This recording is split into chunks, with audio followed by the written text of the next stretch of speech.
बिहार की असंतुलित सियासत लगातार जारी है। 2024 को लेकर बड़ी लड़ाई है तो 2025 में होने हैं वहां पर विधानसभा के चुनाव। लेकिन मुख्यमंत्री नीतीश कुमार की ओर से महिलाओं के संदर्भ में विधानसभा और विधान परिषद के भीतर जो बयान दिया गया था उस पर अब आर पार की लड़ाई तेज हो गई है। डिंपल यादव ने जहां नीतीश कुमार के बयान का बचाव किया तो स्मृति ईरानी ने उन पर कर दिया पलटवार। दोनों नेताओं को सुनते हैं। नीतीश कुमार के साथी सहयोगी भी उस वक्त सभा में हंस रहे थे, ठहाके लगा रहे थे। वो गठबंधन जो कांग्रेसनित है, जो ना महिला के सम्मान में कभी बोल पाता है, ना महिला के सम्मान को जब चुनौती दी जाती है उन्हीं के दलों द्वारा तब चुप्पी साध लेता है। ऐसे गांधी खानदान और कांग्रेस पार्टी को अब विशेष मध्य प्रदेश की पुण्य धरा पर जनता को बतलाना पड़ेगा कि क्या सत्ता का उनका मोह इतना है कि महिला पर अभद्र टिप्पणी भी गांधी खानदान स्वीकार कर लेती है। तो नीतीश जी का जो कहने का ढंग था, नीतीश कुमार जी का, तो मैं समझती हूँ कि वो जो कहना चाह रहे थे वो था कि एजुकेशन, सेक्स एजुकेशन का जो मामला है, जो यूजुअली लोग खुल के नहीं बोलते हैं, तो उन्होंने अपने तरीके से अपनी बात को रखा है। एंड मेरा भी ये कहना है कि सेक्स एजुकेशन होना चाहिए, उस पर खुल के बात होनी चाहिए, कॉन्ट्रासेप्टिव्स का उपयोग होना चाहिए, क्योंकि हमारी जनसंख्या जो भारत की है वो लगातार बढ़ती जा रही है और इस पर ध्यान देना बहुत जरूरी है। तो सियासत में वार पलटवार का दौर लगातार जारी है। एक दूसरे से खुद को ज्यादा सही बताए जाने की कोशिश चल रही है, लेकिन कई ऐसे सवाल हैं जो आज जीतन राम मांझी की ओर से खड़े किए गए हैं। इसी को लेकर चर्चा की शुरुआत करेंगे। खास मेहमान जुड़ चुके हैं, उनका तारुफ आपसे करवा देती हूं। जीएम शाहीन जी, आप नेता हैं जेडीयू के। दानिश रिजवान जी स्पोक्स पर्सन है हम पार्टी के। जीतन राम मांझी की पार्टी से आप हमारे साथ मौजूद हैं। और साथ ही हमारे साथ मौजूद हैं आदिल हसन साहब, जो कि स्पोक्स पर्सन है AIMIM के, और थोड़ी देर में हमारे साथ मौजूद होंगे डॉक्टर सुधांशु त्रिवेदी जी, राज्यसभा के सांसद और राष्ट्रीय प्रवक्ता भारतीय जनता पार्टी के। लेकिन जीएम शाहीन जी, शुरुआत आपसे ही करते हुए, जीतन राम मांझी की ओर से कहा जा रहा है कि सत्ता के लालच में कुछ लोग धीमा जहर दे रहे हैं, विषैला पदार्थ दे रहे हैं नीतीश कुमार को। इसी वजह से मनगढ़ंत और विवादित बयान मुख्यमंत्री की ओर से दिया जा रहा है। क्या है इस पर जवाब आपका? मैडम, मेरा पैच नहीं है, अभी पैच नहीं है। आपकी आवाज आ रही है शाहीन साहब, बोलिए अगर मेरा सवाल आपने सुन लिया हो तो।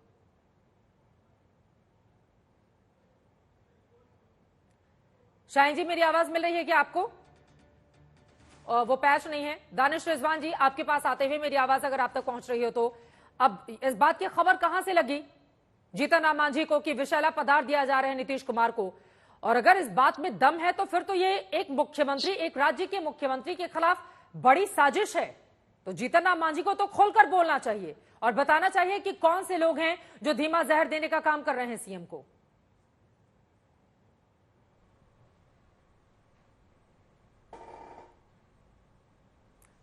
दानिश रिजवान जी, आवाज मिल रही है क्या आपको? हाँ चित्रा जी, देखिए एक चीज तो बहुत स्पष्ट है कि आमतौर पे नीतीश कुमार जी इस तरह की भाषा का प्रयोग नहीं करते हैं। लगातार पिछले एक महीने का क्या अगर उनका स्पीच सुना जाए, कभी श्रद्धांजलि सभा में जाते हैं, जाकर के फूल की वर्षा कर देते हैं जो आयोजक होते हैं उनके ऊपर में, कभी सदन में आकर के सेक्स एजुकेशन पर चर्चा करने लगते हैं, लेकिन चर्चा तो जरूर करते हैं लेकिन काफी वल्गर तरीके से शुरुआत उसकी करते हैं।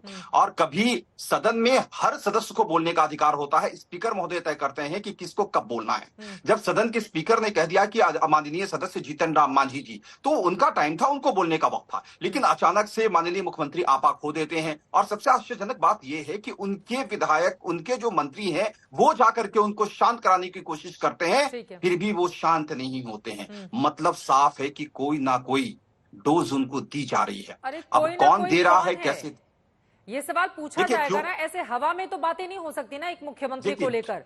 ये अगर बड़ी साजिश का हिस्सा है और आप लोग आरोप लगा रहे हैं तो आपको इस सवाल का जवाब देना होगा। लेकिन इस वक्त हमारे साथ डॉक्टर सुधांशु त्रिवेदी जी जुड़ चुके हैं। सुधांशु जी, सीधे आपके पास आते हुए, अब जेडीयू की ओर से कहा जा रहा है कि जातिगत जनगणना के आंकड़े जब से मुख्यमंत्री ने प्रचारित और प्रसारित कर दिया है तब से विरोधी दलों के नेताओं का मानसिक संतुलन बिगड़ गया है। खासतौर से बीजेपी को लेकर जेडीयू के नेता पलटवार कर रहे हैं। सुधांशु जी। चित्रा जी, ये तथाकथित INDIA गठबंधन के सूत्रधार नीतीश कुमार जी, जो दावे के साथ चले थे कि वो पूरे इंडिया गठबंधन में संतुलन बना देंगे, न गठबंधन में संतुलन बचा, न सरकार में संतुलन बचा, और अब तो जिस प्रकार के वक्तव्य नजर आ रहे हैं उससे तो उनके मानसिक संतुलन को लेकर भी मन में शंकाएं उत्पन्न होने लगी हैं। क्योंकि एक बात होती है, जैसा अभी दानिश जी कह रहे थे, जबान फिसल जाए तो समझ में आता है, एक आध बार आपके मुंह से कोई एक शब्द निकल जाए आप उसको माफी मांग सकते हैं, एक वाक्य बाकायदा एलेबोरेट करके किस प्रकार के तरीके से बोला गया विधानसभा में महिलाओं के बारे में, फिर विधान परिषद में, और उसमें आप उनकी भाव भंगिमा, भाषा, शैली, हर चीज देखिए ना, फेशियल एक्सप्रेशन, बॉडी लैंग्वेज, जिसे हिंदी में कहते हैं ना, भाषा, शैली, भाव भंगिमा, सब देखिए। उसके बाद जिस तरीके की उन्होंने आक्रामक भाषा में जीतन राम मांझी जी के साथ बोला, तो इससे साफ साफ लगता है कि संतुलन किसका बिगड़ा है, ये मैं जनता के विवेक पे छोड़ता हूं, और मानता हूं संतुलन नहीं बिगड़ा है, ये इस प्रकार के गठबंधन के लोगों की मानसिकता है कि दलित समाज के साथ ये लोग क्या करते हैं। मैं याद दिलाना चाहता हूं, आज से 27 साल पहले की घटना, 1995 सपा बसपा की सरकार थी, तब उसके बाद यही उत्तर प्रदेश में यही हुआ था बसपा के साथ, मायावती जी के ऊपर कातिलाना हमला मुलायम सिंह जी के लोगों ने, और दलित विधायकों को पकड़ पकड़ कर जातिवाचक शब्दों के साथ अपमानित करते हुए, ये मेरा शब्द नहीं है, ये उन लोगों के द्वारा की गई शिकायत में लिखा शब्द है कि समाजवादी पार्टी के गुंडे उनके साथ ये कर रहे थे और जान लेने की कोशिश कर रहे थे। वही भाव जो वहां था उत्तर प्रदेश में समाजवादी पार्टी का दलितों के प्रति, वही भाव यहां पर दिखाई पड़ रहा है नीतीश कुमार जी की सरकार का जीतन राम मांझी जी के प्रति। तो मुझे लगता है बहुत साफ साफ दिखाई पड़ रहा है कि संतुलन किसका खोया, और यहां संतुलन की बात नहीं है, ये वो मानसिकता है जी, महिलाओं के प्रति, यह मानसिकता है दलितों के प्रति। और जहां तक संतुलन की बात है, जातिगत जनगणना की बात है, भारतीय जनता पार्टी ने समर्थन किया, पर मैं बिहार की सरकार से चाहूंगा पूरा आंकड़ा दीजिए कि पिछले 33 सालों में किस जाति को चतुर्थ श्रेणी, तृतीय श्रेणी, क्लास 2, क्लास 1 गजटेड अफसर से लेकर विधानसभा तक किन जातियों का कितना प्रतिशत मिला है, तो शायद स्थिति साफ हो। क्योंकि बहुत से जातियों के लोगों ने यह भी कहा है, उन्होंने संख्या को लेकर आपत्ति दर्ज की है। और यह सर्वेक्षण किस मॉडल पे कराया गया है, स्टैटिस्टिकल सर्वे के मॉडल भी तो होते हैं ना, सैंपल साइज कितना था, कहां से लिया है, ऐसा तो नहीं कि जिसके हाथ में सत्ता सारी उसी की दिख गई संख्या बारी। तो इसलिए यह भी संतुलन दिखाना है तो पूरा दिखाइए ना, पूरा दूध का दूध पानी का पानी करिए। जीएम शाहीन जी, दूध का दूध और पानी का पानी क्यों नहीं कर देती है आपकी सत्ताधारी पार्टी? इतना कंफ्यूजन इस जातिगत आंकड़े को लेकर क्यों रखा गया है प्रदेश के सामने? जो उन्होंने सवाल खड़े किए हैं उस पर भी जवाब दीजिए। और जीतन राम मांझी ने कहा है कि सत्ता के लालच में कुछ लोग मुख्यमंत्री को धीमा जहर दे रहे हैं, इस पर भी जवाब शाहीन साहब। देखिए, सुधांशु जी को मैं जवाब देना चाहता हूँ, ये जो बार बार की बात कर रहे हैं कि संतुलन बिगड़ा हुआ है, बुढ़ापा आया हुआ है, क्या क्या नाम देखिए ना इन लोगों के, क्या क्या, अब देखिए कितने शेर महाशेर बन गए ये लोग, कि एक जो इनकी इसको क्या कहें कि एक टंग ऑफ स्लिप हम बोले, और जिसके लिए हम लोगों ने माफी भी मांगी, एक दफा नहीं बल्कि 2 बल्कि 4 दफा माफी भी मांगी। मैं जानना चाहता हूं सुधांशु जी से, ये एक मिनट, मेरे पास एक वीडियो क्लिप है जो प्रधानमंत्री ने बोला है, मैं आवाज सुनाता हूँ। ये स्लिप ऑफ टंग क्या था, पहले उस पर आ जाते हैं, फिर आप पीएम की बात सुना दीजिएगा। ये क्या है? इसकी सफलता नहीं, हाँ, नहीं, देखिए हम क्या बताते हैं उसी स्लिप ऑफ टंग का तो अब समर्थन शुरू हो गया है।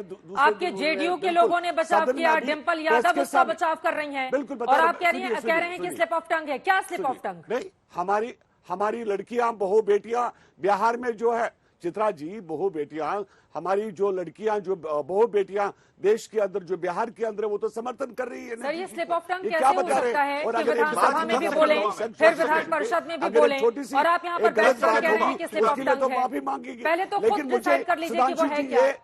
देखिए सुधांशु जी, एक सेकंड, मैं चित्रा जी क्या है, मैं सुधांशु जी से पूछना चाहता हूँ कि जो रेसलर्स के साथ हुआ, क्या बीजेपी ने उसके लिए माफी मांगी?